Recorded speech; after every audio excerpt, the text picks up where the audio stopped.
Bismillahirrahmanirrahim. Assalamualaikum warahmatullahi wabarakatuh. Saya Anggun Kumalaningrum, mahasiswi dari Sekolah Tinggi Agama Islam, Dr. KHEZ Mutakin, jurusan Komunikasi dan Penyiaran Islam semester 2. Di sini, saya akan menjelaskan sedikit tentang salah satu teori komunikasi, yaitu teori disonansi kognitif. Menurut Leon Festinger, teori disonansi kognitif yaitu perasaan yang tidak seimbang. Hal ini merupakan perasaan yang dimiliki oleh seseorang ketika mereka mendapati diri mereka sendiri melakukan sesuatu yang tidak mereka ketahui, atau mereka mempunyai pendapat yang tidak sesuai dengan pendapat lain yang mereka pegang. Teori ini berpendapat bahwa disonansi adalah sebuah perasaan tidak nyaman yang memotivasi seseorang untuk mengambil langkah demi mengurangi ketidaknyamanan tersebut. Leon Festinger merumuskan pertama kali teori disonansi kognitif pada tahun 1950-an dan dipresentasikan secara lengkap dan formal pada tahun 1957. Menurut Festinger, ketika seseorang individu memiliki dua atau lebih elemen pengetahuan yang relevan satu sama lain, tetapi inkonsisten dengan yang lainnya, maka terciptalah perasaan ketidaknyamanan tersebut. Nah, Festinger menyebutnya dengan disonansi. Teori ini merupakan teori yang hadir ketika teori penguatan atau reinforcement theory tengah mendominasi jagat penelitian psikologi sosial pada pertengahan tahun 1950-an. Teori penguatan ini merupakan teori yang dirumuskan oleh para ahli psikologi yang menjelaskan fenomena psikologi sosial melalui pendekatan behaviorisme.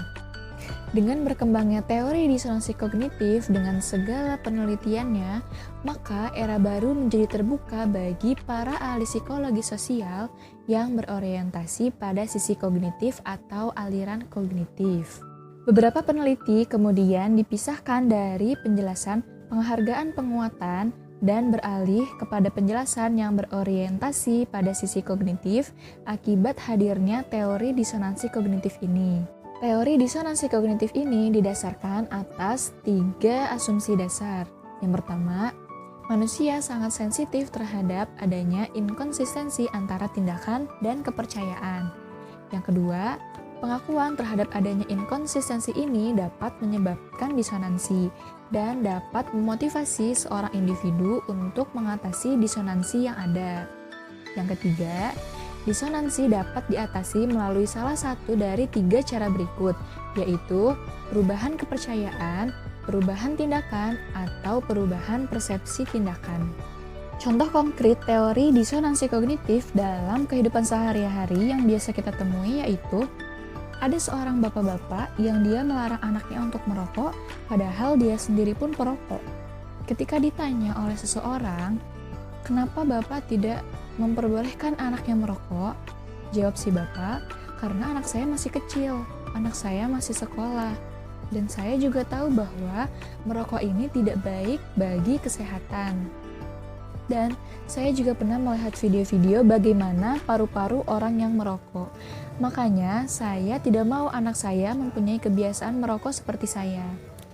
Lalu ketika ditanya lagi, lantas kenapa Bapak merokok padahal Bapak sendiri tahu bagaimana buruknya merokok, bahwa merokok itu tidak sehat.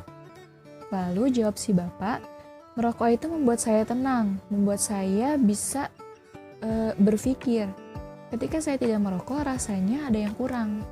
Nah, dari contoh di atas, kita bisa melihat bahwa adanya kesenjangan antara pengetahuan merokok itu tidak baik bagi kesehatan dengan perilaku merokok yang terus-menerus dilakukan oleh si bapak tadi. Lalu, kenapa sih orang bisa mengalami disonansi kognitif? Sebenarnya ada 4 faktor yang menyebabkan kenapa manusia bisa mengalami disonansi kognitif. Yang pertama, inkonsistensi logika berpikir. Jadi, logika yang satu mengingkari logika yang lainnya. Contoh, ketika kita percaya bahwa Tuhan itu Maha Adil, tetapi kita tidak senang melihat keberhasilan orang lain.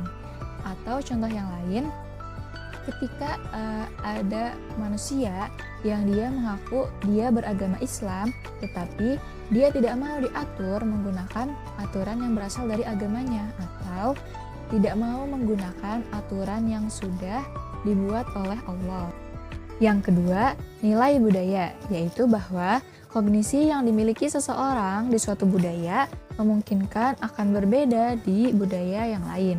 Contoh, ketika di Indonesia makan menggunakan tangan kanan adalah sesuatu hal yang baik, akan disonan dengan kenyataan bahwa hal tersebut tidak dianggap wajar dalam etika makan di budaya Inggris. Yang ketiga, opini umum. Orang-orang yang terpaksa patuh pada pendapat umum akan lebih rentan mengalami disonansi kognitif. Contohnya, ketika ada seorang anak yang selalu dipukuli oleh orang tuanya, lalu dia mengatakan dia tidak mau melawan atau menangkis pukulan orang tuanya.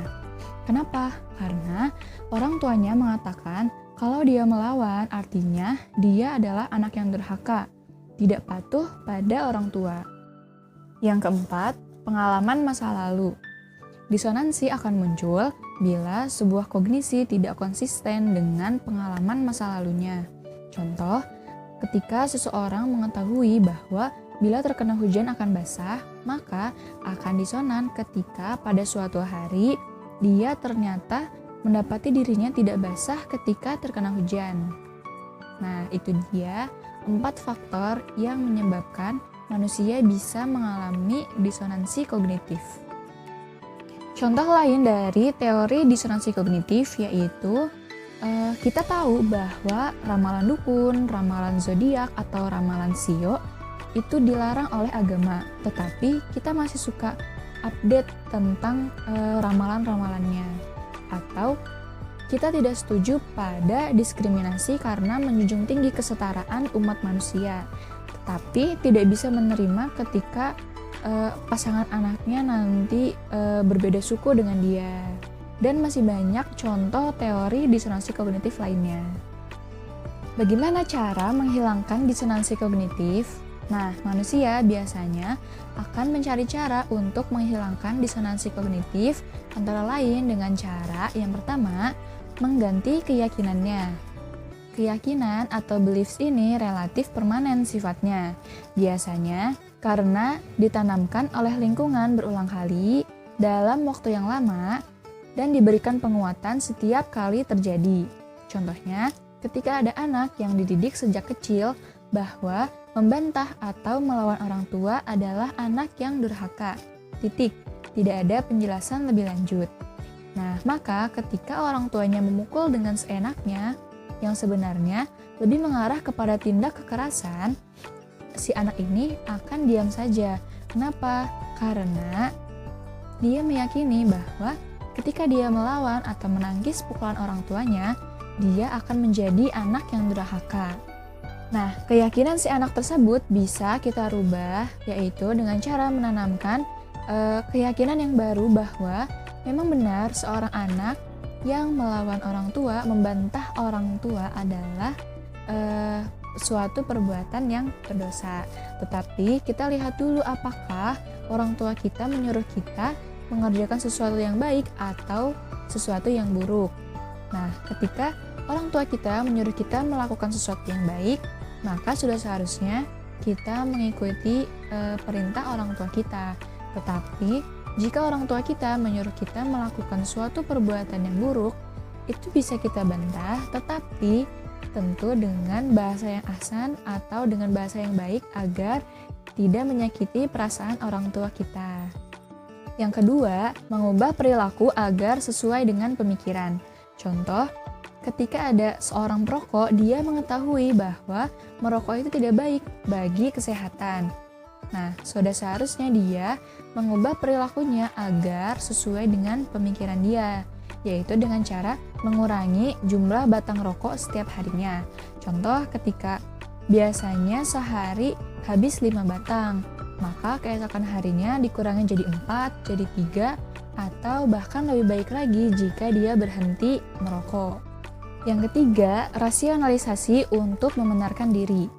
Nah, pembenaran diri ini dilakukan agar tercipta dalam kedamaian hati. Seseorang bisa saja mengatakan kepada diri sendiri, gak papalah belanja segini banyak, siapa tahu nanti butuh. Atau seorang perokok, dia bilang, setelah diperhatiin gak ada tuh orang yang meninggal gara-gara ngerokok, atau gak ada tuh orang yang ngerokok terkena kanker paru-paru. Nah, itu contoh dari rasionalisasi. Membenarkan diri sendiri dengan mencari dalih rasional terhadap suatu tindakan sebenarnya adalah hal yang lumrah dilakukan oleh orang-orang. Dan dalam rangka merasionalisasi disonansi kognitifnya, biasanya individu akan menghilangkan informasi yang tidak mendukung. Yang keempat, mengurangi pemikiran tidak selaras dan menyajikan pemikiran yang lebih konsonan atau selaras. Pemikiran yang tidak selaras dengan perilaku dikurangi tingkatannya dengan cara memberikan pemikiran baru yang lebih selaras. Dengan demikian, kita berharap bahwa orang itu akan berubah menjadi lebih baik lagi. Nah, kesimpulannya, teori disonansi kognitif merupakan sebuah teori komunikasi yang membahas mengenai perasaan ketidaknyamanan seseorang yang diakibatkan oleh sikap, pemikiran, dan perilaku yang tidak konsisten dan memotivasi seseorang untuk mengurangi ketidaknyamanan tersebut. Sekian materi yang bisa disampaikan. Mohon maaf bila terdapat banyak kesalahan. Wassalamualaikum warahmatullahi wabarakatuh.